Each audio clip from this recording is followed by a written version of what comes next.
Okay, so hello everyone. I am Prayas. I am back with a new video, and in this video we are going to learn about force and its types.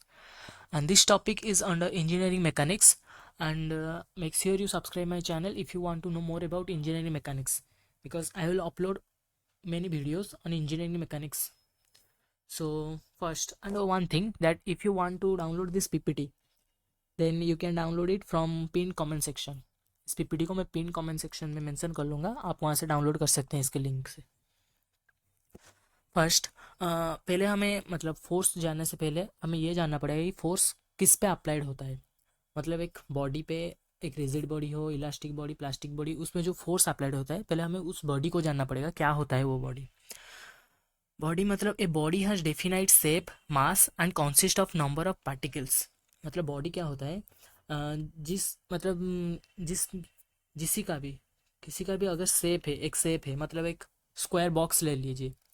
उस box का shape है एक square, उसे square कहते हैं, तो वो shape है. और उसका मास भी है, और वो consist of number of particles, छोटे छोटे पार्टिकल्स को लेके वो स्क्वायर बॉक्स मतलब बनता है. तो उसको हम बॉडी बोलते हैं. और ये जो बॉडी होता है वो तीन टाइप के होते हैं. एक रिजिड बॉडी होता है, इलास्टिक बॉडी होता है, प्लास्टिक बॉडी होता है. पहले रिजिड बॉडी क्या होता है, मतलब it is a very strong body which is not exhibit deformation after acted upon bye a force system. मतलब ये क्या कहता है, जो रिजिड बॉडी होता है वो बहुत ही मतलब स्ट्रॉन्ग होता है, और हम इसे अगर फोर्स देते हैं तो इसके ऊपर मतलब कोई इफेक्ट नहीं डालता.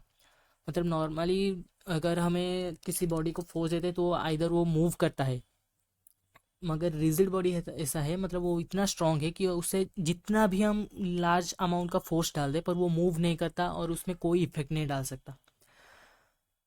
It means the size and shape of the body does not change under the action of forces how large they may be. Yes, जो मैं बोला वही लिखा है. मतलब जितना भी लार्ज अमाउंट का फोर्स डाल दीजिए, इसके शेप, साइज और इसके मूवमेंट में भी कोई इफेक्ट नहीं डालेगा. ये जो जहीं पे खड़ा होगा वहीं पे ही रहेगा, और इसके शेप और साइज में भी कोई इफेक्ट नहीं होगा.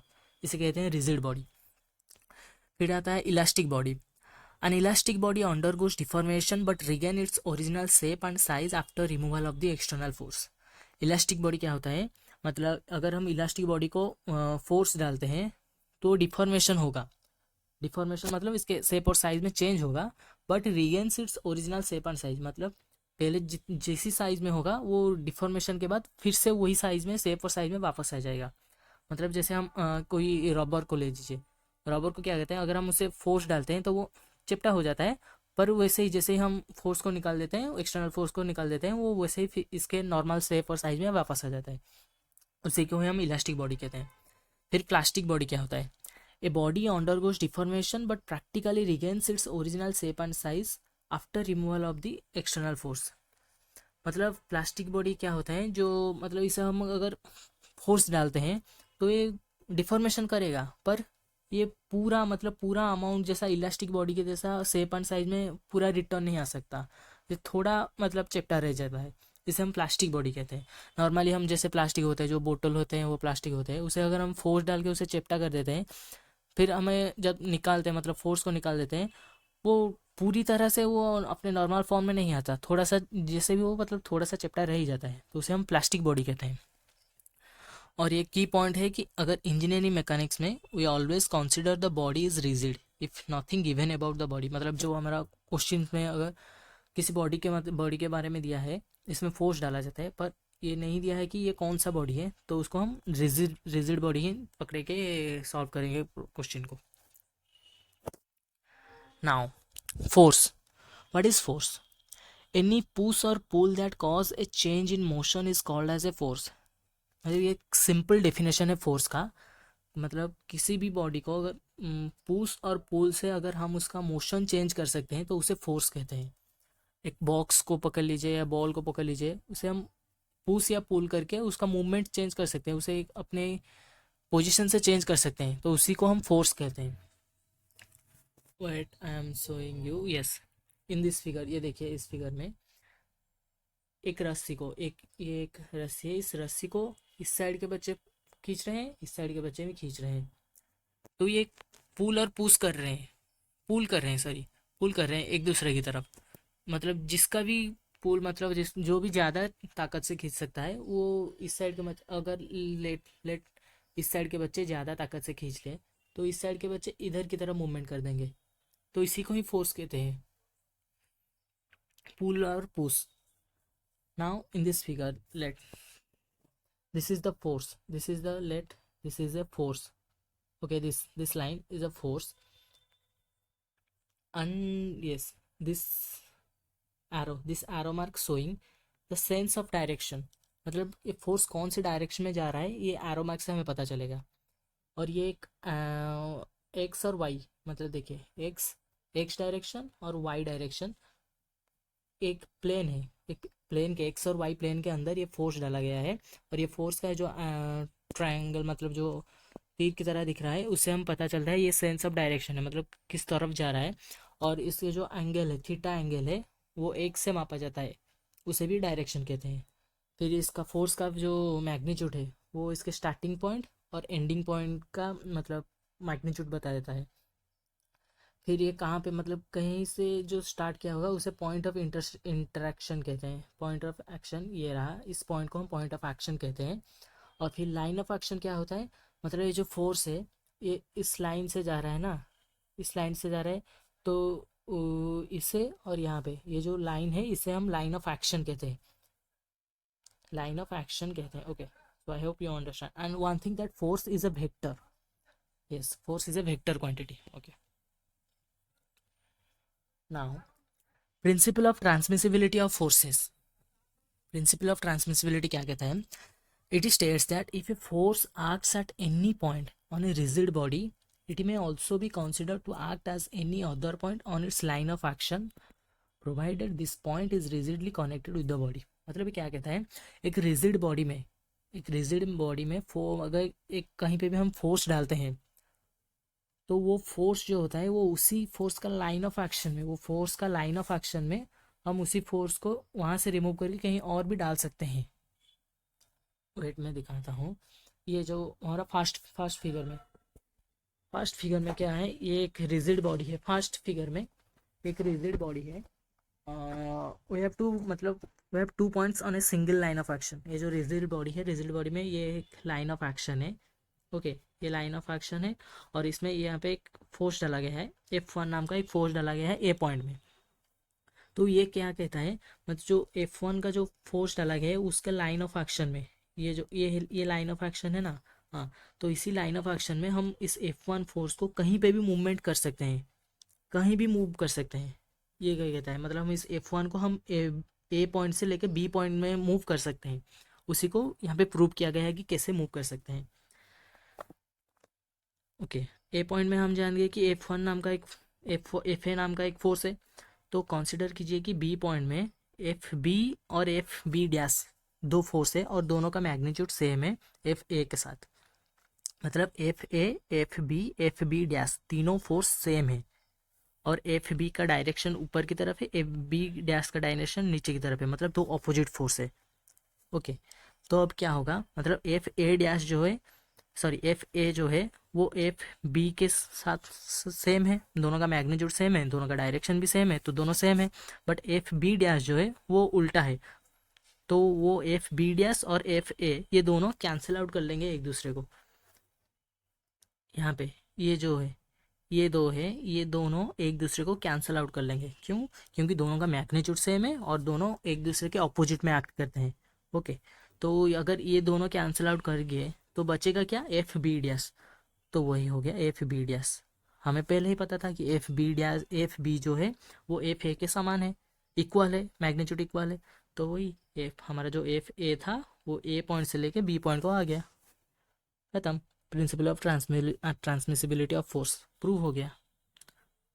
आई होप यू अंडरस्टैंड। हाँ, okay, now system of forces क्या कहते हैं, व्हेन टू और more than two forces are one on a body they called to form a system of forces. अगर एक से ज़्यादा फोर्सेस अगर एक बॉडी में मतलब यूज होते हैं तो उसे हम सिस्टम ऑफ फोर्सेस कहते हैं। सिस्टम ऑफ फोर्सेस क्या होते हैं, दो प्रकार के, को प्लानर होता है, नॉन को प्लानर होता है। फिर को प्लानर जो होता है वो डिवाइड होता है को लिनियर में, कॉन्करेंट, पैरेलल, जनरल, इस सब में डिवाइड होते हैं। I will show you first को प्लानर फोर्स क्या होता है? Forces which line of action lie on same plane. Forces जिसके क्या line of actions same plane में रहते हैं। यहाँ पे है यस, ये जो फिगर है, इस फिगर में ये एक प्लेन है, ये जो पैरेललोग्राम जो है एक स्क्वायर समझ लीजिए, एक प्लेन है। तो इसमें 4 फोर्स लगे हैं, F1 F2 F3 F4 5, 5 forces है। सबका लाइन ऑफ एक्शन सेम ही है, मतलब नीचे की तरफ मूवमेंट कर रहे हैं सब, एक प्लेन में ही है और नीचे की तरफ मूव, मतलब यहाँ पे एरो है ना, सबका नीचे की तरफ है। तो इसी को हम को प्लानर फोर्स कहते हैं। एक ही प्लेन में अगर सभी फोर्स रहते हैं तो उसको हम को प्लानर फोर्स कहते हैं। ओके, को प्लानर फोर्स के अंडर में आता है को लीनियर फोर्स। को लीनियर फोर्स आता है, कॉन्करेंट, पैरेलल, जनरल, ये सब फोर्स आता है। तो फर्स्ट को लीनियर फोर्स, व्हाट इज को linear force? Forces which line of action lie on same line. Same line, ऊपर था सेम प्लेन, ये है सेम लाइन में, मतलब एक सेम, मतलब एक प्लेन में एक सेम लाइन में, एक लाइन में फोर्स डाला गया है, एक फोर्स आया है, F1 फोर्स गया है। तो उसी लाइन में अगर जितने भी फोर्स डाले जाते हैं तो उस सभी को हम कोलिनियर फोर्स कहते हैं। देखिए ये फिगर में देखिए, ये जो एक लाइन है, ये एक लाइन है, इसी लाइन के ऊपर 3 फोर्स है, F1 है, F2 है, F3 है। ये जरूरी नहीं है कि तीनों का डायरेक्शन सेम होना चाहिए, ये जरूरी नहीं है, बट एक ही लाइन में होना चाहिए, तीनों फोर्स एक ही लाइन में होने चाहिए, और यही प्रूव करता है कि कोलिनियर फोर्स है। यहाँ पे भी, यहाँ पे भी ये एक्स वाई, ये है एक्स और ये है वाई, एक्स वाई प्लेन के अंदर ये एक लाइन में 3 फोर्स है सर, तो सबका line of action same line है, तो इसे हम कोलिनियर कहते हैं, कोलिनियर फोर्स कहते हैं। सब मतलब लाइन ऑफ एक्शन जितने भी फोर्स है सबका लाइन ऑफ एक्शन अगर सेम है तो उसे कोलिनियर फोर्स कहते हैं। फिर आता है कॉन्करेंट फोर्स। कॉन्करेंट फोर्स क्या कहता है? The force which meet at one point are known as concurrent forces, it may और may not be collinear. Yes, concurrent forces क्या कहते हैं, मतलब जितने भी फोर्स है एक प्लेन के अंदर, जितने भी फोर्स है सबका मतलब पॉइंट सेम होना चाहिए, मतलब सभी पॉइंट एक ही जगह पे मीट करना चाहिए, तो उसी को हम कॉन्करेंट कहते हैं। लेफ्ट फिगर में ये देखिए कितना, 1 2 5, यहाँ पे 5 फोर्स है, सबका कॉमन पॉइंट है ये वाला ओ पॉइंट सबका कॉमन है, तो इसे हम कॉन्करेंट कहते हैं। यहाँ पे भी जितने फोर्स है सबका मेन पॉइंट एक ही है। ये नहीं कि सबका डायरेक्शन भी सेम होना चाहिए, नहीं, वो इधर आउटसाइड हो सकते हैं, इनसाइड हो सकते हैं, कुछ भी हो जाए चलेगा, पर एक ही पॉइंट में मीट करना चाहिए, तो उसको हम कॉन्करेंट फोर्स कहते हैं, और वो एक प्लेन में होने चाहिए। Now parallel force. Parallel force क्या कहते हैं? When forces are meet each other in infinity are called as parallel force. मतलब एक प्लेन में जितने भी फोर्स हैं वो सब इन्फिनिटी में जाके मिलते हैं, उनको हम पैरेलल फोर्स कहते हैं। और ये 2 प्रकार के होते हैं, लाइक पैरेलल और अनलाइक पैरेलल। ये लेफ्ट वाला है, ये लाइक पैरेलल है, ये लाइक पैरेलल है, और ये अनलाइक पैरेलल है। कैसे? देखिए ये जो फोर्स है ये राइट साइड की तरफ, मतलब इसका एरो राइट साइड है, तीनों का एरो देखिए राइट साइड को है, मतलब ये एक ही दिशा को हो जाते हैं, तो उसे हम लाइक पैरेलल कहते हैं। अनलाइक पैरेलल में मतलब क्या होता है कि डायरेक्शन सेम नहीं होगा तो भी चलेगा, ये लेफ्ट में, ये राइट, सॉरी ये लेफ्ट में है, ये राइट में है, फिर ये भी राइट में है, ये लेफ्ट में है, ये सब मतलब अनलाइक पैरेलल है और ये लाइक पैरेलल है। आई होप यू अंडरस्टैंड, मतलब एक ही प्लेन में होंगे, पर वो लाइक हो सकते हैं, अनलाइक हो सकते हैं। Now general force. General force क्या कर रहा है? Forces which are non concurrent और non parallel but present in same plane and non collinear also. मतलब जनरल फोर्स वो है जो एक ही प्लेन में होगा, पर वो नॉन कॉन्करेंट होना चाहिए और नॉन पैरेलल होना चाहिए। ये देखिए लेफ्ट साइड में जो फिगर है इसमें देखते हैं कितना फोर्स है, 1 2 3 4 फोर्स है, 4 फोर्स है, और चारों के चारों देखिए नॉन कॉन्करेंट है, नॉन करेंट है, मतलब ये चारों फोर्स का मीट एक ही पॉइंट में नहीं हो रहा है, तो नॉन करेंट हुआ। नॉन पैरेलल भी है, मतलब चारों फोर्स पैरेलल नहीं है, और नॉन कोलिनियर भी है। कोलिनियर, नॉन कोलिनियर मतलब चारों फोर्स का लाइन ऑफ एक्शन भी एक नहीं है, तो इसलिए इसको हम बोलते हैं क्या ना, जनरल फोर्स कहते हैं। ये राइट साइड फिगर में भी सेम ही है, जनरल फोर्स इसे कहते हैं। आई hope you understand. And next video में हम बात करेंगे रिजल्ट एंड फोर्स के बारे में, और composition of forces, resolution of forces, okay, law of resolution, everything. So अगर आपको ये पीपीटी चाहिए तो आप इसे पिन कमेंट सेक्शन से भी डाउनलोड कर सकते हैं। Thank you.